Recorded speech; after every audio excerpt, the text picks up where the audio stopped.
And with the white bar of doom eradicated, well, more like white bar of distraction, we welcome you back to the Unholy War. Mayhem, strategy, options galore. Come on now and see. There's more. Keep seeing Yeah, the utter as soon devastation as I can of a pick the right planet. bloody option. As soon as I can pick the right bloody option, then we can get into it. So what is To be strategy fair, like Dwibs, the campaign don't fret yourself too much, Dwibs. It's just potential muscle memory. Remember, I had the same problems with Dark Souls in one of our parts. It seems weird. If strategy is the main mode, why they wouldn't put that at the top over mayhem? Alright, I'm pretty sure I've read this bit, so I'm not gonna bother. Yeah, how So, the... Dwibs, tell us, what's the difference between There's a- mayhem mode and strategy mode? Mayhem's just battles. Strategy is this bit. Our Analycon calculates that this River moves crossing. away at extremely high strategic value, taking the area from the arcades as necessary for us to continue our native pacification plan. Avoid the movement nexus, whatever that means. Of course.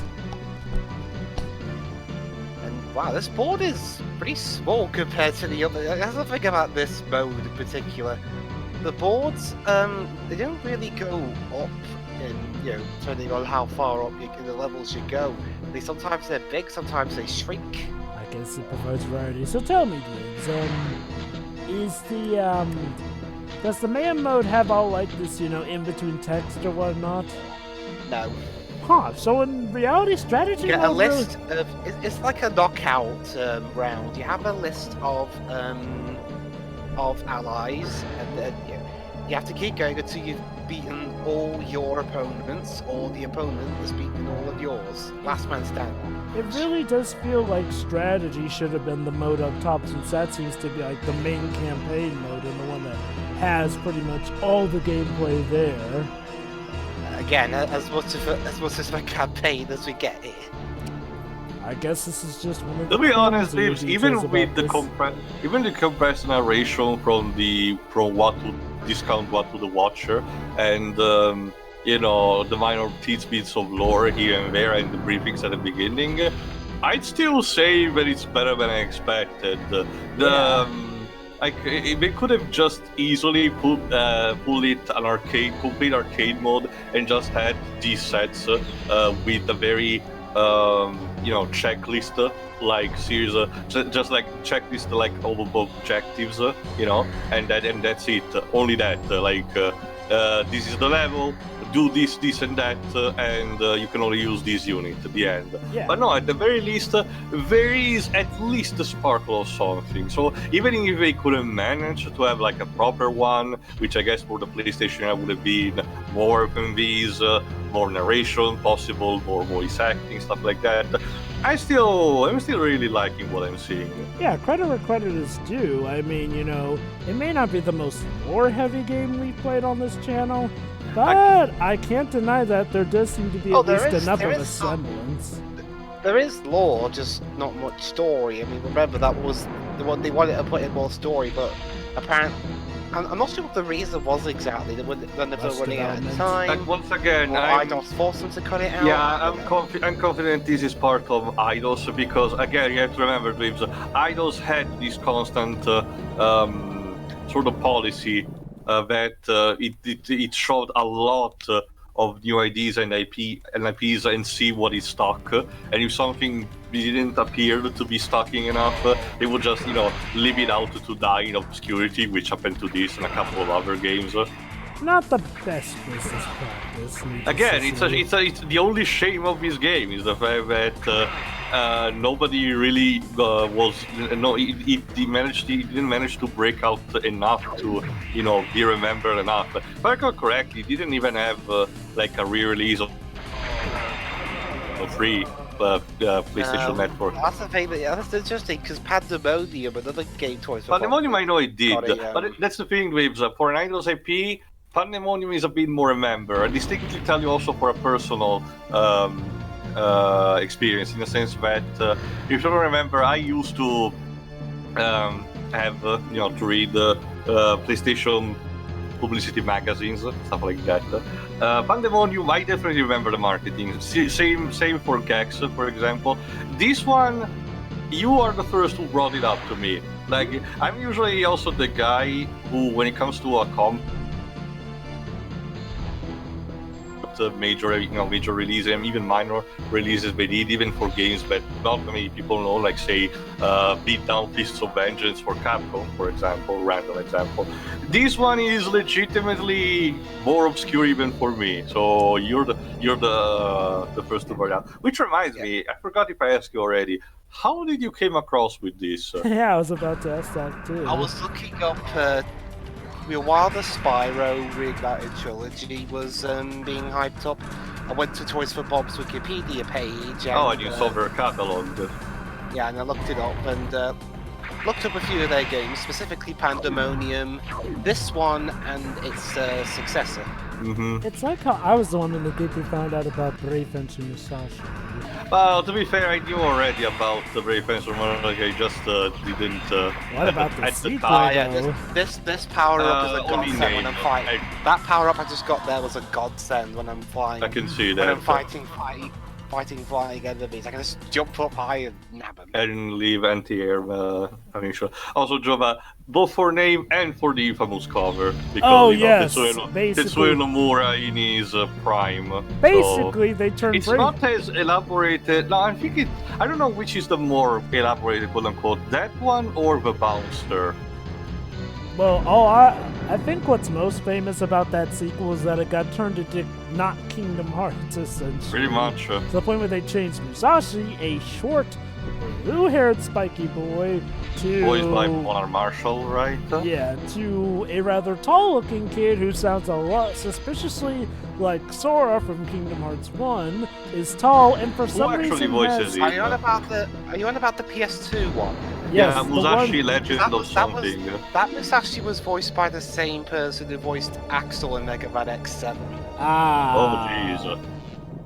Wait, that's not Mona Marshall, but that's... Musashi Samurai Legend. That's a voice actress I think I remember from somewhere. I just said X7. I'm gonna check on IMDb in the meantime. Oh, yes. Also, yeah, it's good to be specific which Axel you're talking about, because, yeah, X7 and X8's voice actors are different, to say the least. It's so funny that we managed to finally get it over with a decent voice acting for Mega Man X at the very last point of the game. Unless we someday get an X9. Yeah, I agree with that. I disagree with Passable. I thought I did alright. Lan Hart, that's her name. Oh, she also voiced Anna Williams in Tekken 5.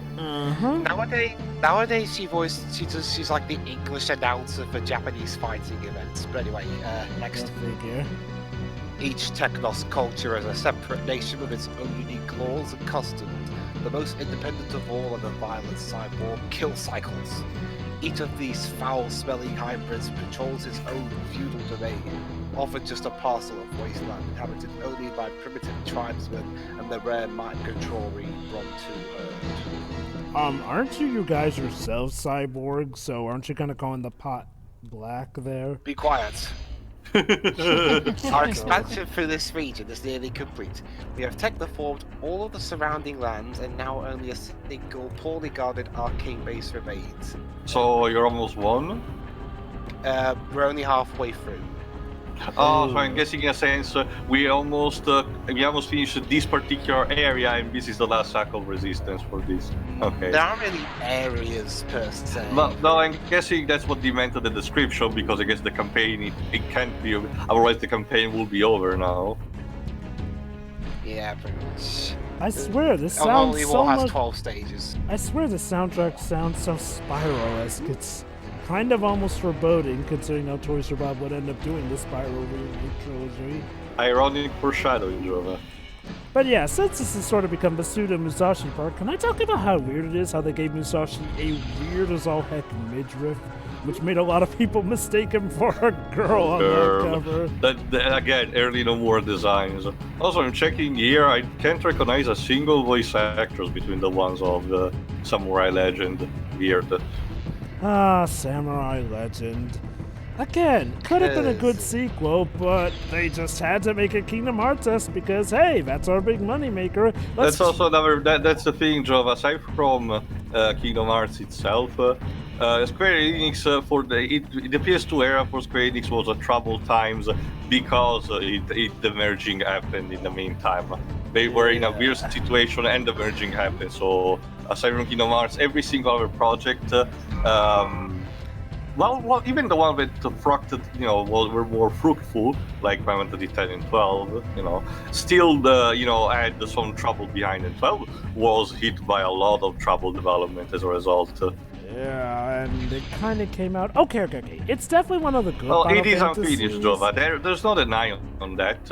But the fact that it's still such a big game with so much content, that it could have so much more, but it manages to have still also this much. I think it's also a testament to how the team of Matsuno manages to work, even after he had to leave. Very true. Which also to reconnect also to these game Dwibs, it's kind of funny. I always consider I am the most versed in the tactical RPG genre. I always thought I'd be the first to showcase one, but well, yes, I was wrong.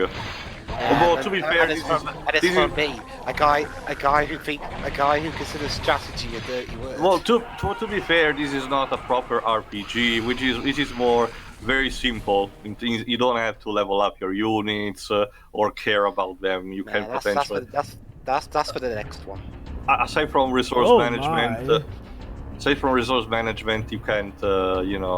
You can toss away your unit at the enemy. Another thing you can do in this game is that if, like, say someone's getting a bit too beat up, you can recall them from the battlefield. And gain resource points as a result? Yeah. Makes sense. I rarely do that. Well, I can imagine. Teleporters drove up. Oh. Teleportation, oh! Jumping. Also, these noises. Wing, wing, wing, wing. It's weird. One thing that I find it weird though is that these action pieces don't really have a timer. I guess the devs were confident that with the AI, either the AI or you will manage to kill each other in a decent amount of time. Game. So the next game pretty much sort of fixes most of the problems. Not problems, but the things that I would notice for this one. And yet we as America don't get it. Like, gee, where have I heard of that before? Yeah, well, to be fair, to be fair, Java not even Europe, so... Okay, wait. So, a game series where the first game is good but faulty, but the second game, the sequel, or in this case, spiritual successor, really improves things, but it's exclusive to Japan. It's Ace Attorney Investigations all over again. To be fair, Java, in the case of a successor, which will become more apparent when Dwibs will drop the name of the title, it's not so much for the gameplay improvements, but another factor that to prevent its localization. Oh yeah, I know, and even though it was made by Americans. Yeah, made by Americans. I can remember at least a couple of episodes where Japan had teams of Americans do games for them. Well, recently there was Super Neptunia. Well, okay, technically that's Canadian, but there was Super Neptunia. It's still a Western quote-unquote studio, so I guess it can count. Yeah, that's what I've been trying to find, more games like that. That's not even counting the differences for some Western-made games that had to come to Japan, like Crash and Spyro. Another one, Dwibs, that you haven't mentioned about PlayStation is actually for the original PS1 version of Medieval. Apparently, the Sony of Japan was afraid that the Japanese audience could not relate to a character that was a skeleton. So basically, in the Japanese version of Medieval, Dan always wears his helmet, even in game. So. Basically, that's also why in the PS4 remake we managed to make it available after you get the demo as a sort of Easter egg from that. Yeah, which is a nice touch. Yeah. Come on, die already. Die faster. Yeah, I mean, if you eventually fixes This is still a pain in the arse in the other one. What? The teleporters?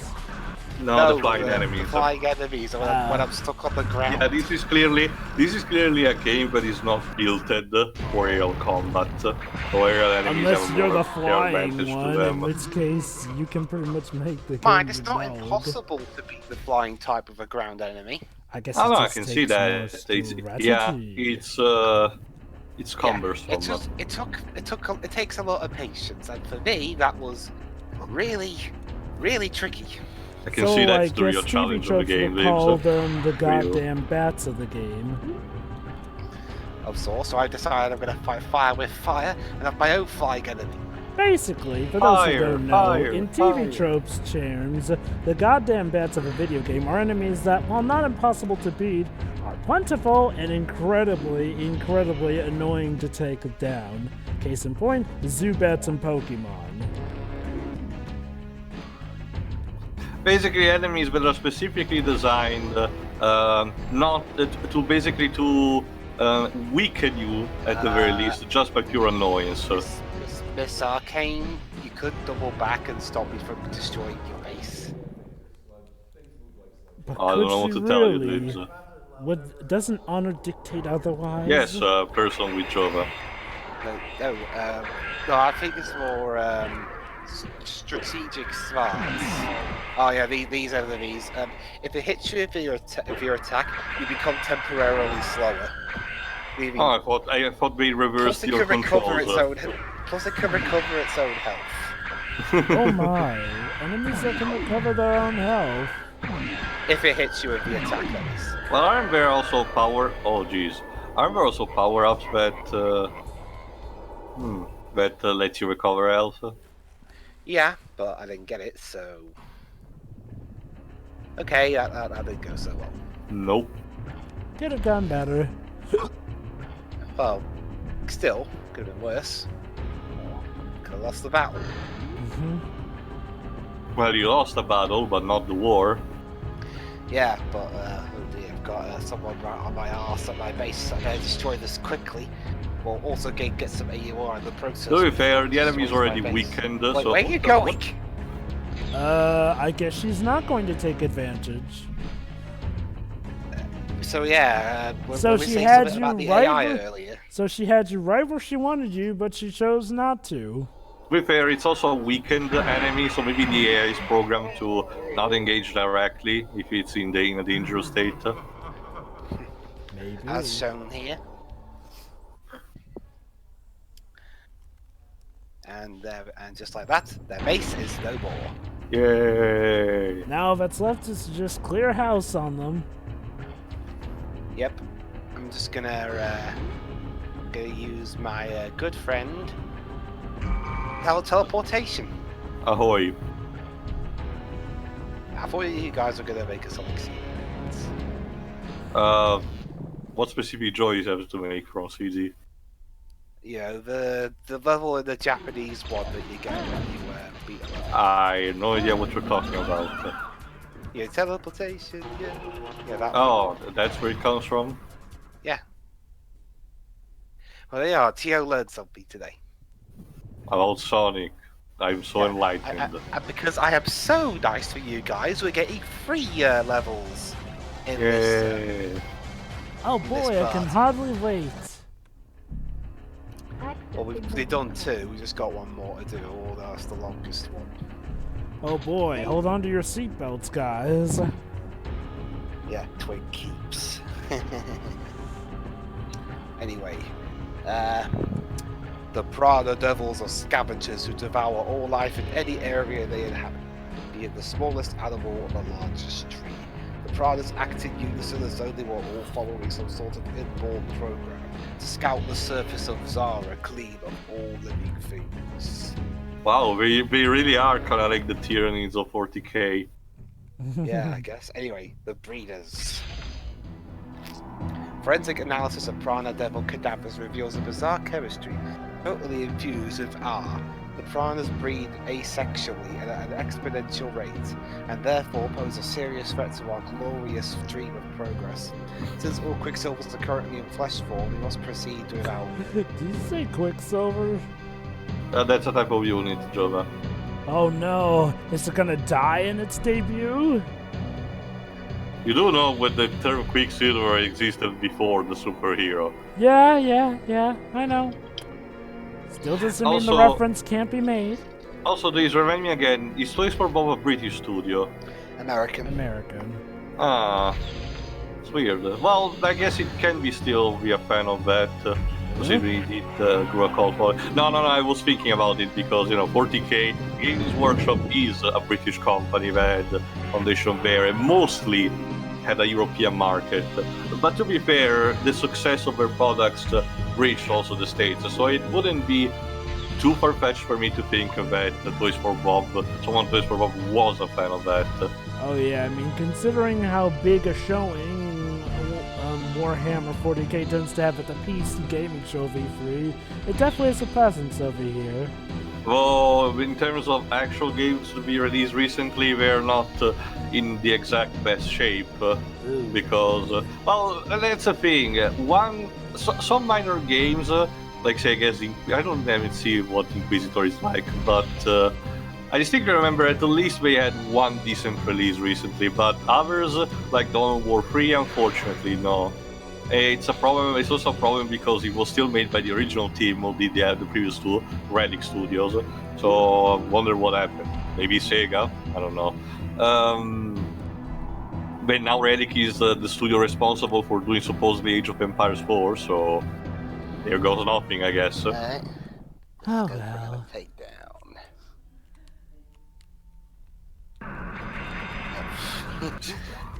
When they decide to come back. Where did the music went? Also, Dwibs, I wonder. Even for not having recorded, have you tried for rules controlling the other faction? I might have done, but it might have been just off recording. No, yeah. No, what I need to know is that if you did that, did you happen to notice if the Technos, that in that case would have been your opponents, had flying units that were using this tactic, like this flaming lady is using Most now? likely, yes. So it's a thing programmed by the AI. Yeah. Oh wait, so we're fighting Pele? Of course. We're fighting the footballer. Well, Dwibs, there's no accent on the E, so... Or Peely. No, Dwibs, the correct pronunciation was Pele. So... Anyway, speed! Got the speed kid. And there we go. Toast That by robotic blade. evil laugh. Remember, Jova, these things do not get oil because they make sure that the grease and blood of the enemies make them rusty on purpose because they emit sinister sounds, even though that's super impractical. So I guess we could consider that robotic evil laugh as one of those ever so wicked sounds made from the grinding of rust and lack of oil. I guess. Oh god, how is this army still in business, I wonder? I guess maybe their enemies are Sheer just force as on dumb. number, I suppose. That too. Won't be in business soon. Jesus. Come on. Oh crap, another enemy. And this time it's the Rhino. Ow! Ooh, ow! Come on, Mr. Rhino! Just fought an Just evil die, enemy. please. Yeah, there. You rear-ended him. Does it matter in a war? I'm not sure. It makes you wonder just how many people died from getting rear-ended up the rear So, I'm end. pretty sure this is not the type of game where you have to question who's the real monster. Yeah. Who are the real... It'd be interesting if you're talking about this game or the next one. In this game, it would be like, who is the real evil? Mechanical beings or pure evil creatures? Let's just say, Or folks, do in they- the sequel, it's clear who's the real bad guy. Yeah, at magical schoolgirls. Spoilers. but I think we foreshadowed it enough. Nah. Let's go for the Green Mile on this one. Well, there's the gap Does between... that mean we have to electrocute someone? Shiroi, how you doing? I'm not. Her. Yeah, excuse you. No, guys. I wasn't saying we're gonna electrocute Shiroi. It's extremely slippery. Maybe, Joel, we can electrocute that other person with what is in the room before. Yeah, that's a good idea. Here's the thing about the stage. For some reason, it's extremely slippery. I guess it's supposed to be like an ice temple. Complete with ice physics. Alright, interesting thing about release dates. Again, I've mentioned the difference between the PAL version and the US version. This game came out in PAL regions in October, in America September. The successor came out in February of the following year. Interesting. So only 5 months in between this and its sequel. I can only wonder what they did. How they managed to make the successor in just 5 months. Not only that, apparently said successor was a massive improvement. To be fair, with most, aside from the improvements, most of the other game copies a lot of assets, and there's the core gameplay and structure of this one. So it's not too far-fetched, I guess. Yeah. I guess just retexture some assets, and from what you've told me, it sounds like a lot of enemies. I guess it's not too different from when, say, Capcom would make a new release of, say, Street Fighter 2. Oh, God. If you're releasing something new only 5 months after the fact, do you really have to change all that much? And well, keep in mind, Shiro, that's the equivalent of today's fix patch. So at that time, it wasn't common. Even PC games, games exclusives on PC were affected by this, especially with the transition from floppy to CD. You know, I can't deny a lot of the good that the era patches has given us, but I also cannot deny the amount of bad it's given us and how it gives some companies the apparent It's a power, Jova. It's simply put, Jova, it's a power. Therefore, there are a lot of people who prefer to abuse it. Exactly. Like, patches are like DLC. When they started off, holy cow, they were amazing. And until big name companies tried to game the system and take advantage of patches and allowing it to say, oh, we'll fix that later in a patch, even though we clearly know it's a problem. That also now. depends on the context. For a fighting game, patches are inevitable and welcomed.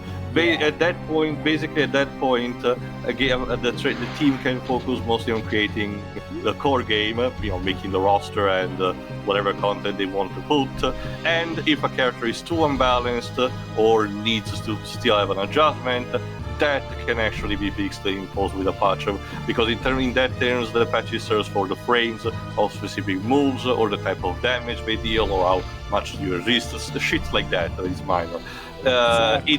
It's different when you say that a company will make a game that presentation-wise doesn't look on par and say, oh, we'll just make a graphical update later on. I'd love to see what a game like this would be like with current advantages. Probably would have a more fleshed out story, definitely better graphics. I wonder if they would have gone right ahead with a successor, though, considering how nowadays, thanks to the internet, a lot more people are familiar with the successor. That still depends. It all depends on the licensees, Jova. That is pretty much all, and how much the company will be willing to do it. But regarding just this game, yeah, I'm guessing also more different units, and I guess better controls. From what I can gather, it almost seems like this game is in some ways a test for the spiritual successor. Now, maybe that goes without saying, but one does have to wonder if Japan went to see first what they had before they trusted them with their ever so vital IPs. And not to mention, they're extremely fitting IPs for a game. Which is... Oh, absolutely. Yeah. I don't know what the fuck band I'm thinking of. It's Bandai Namco. They're kind of like the kooky uncle of the video game. More industry. like the cousin. They were just Bandai at the time, Joe. Yeah, Oh, more like okay. Jova, the cousin who went on a trip to Japan and only recently decided to go back with gifts. So You know, that would Okay. explain Harada quite a lot.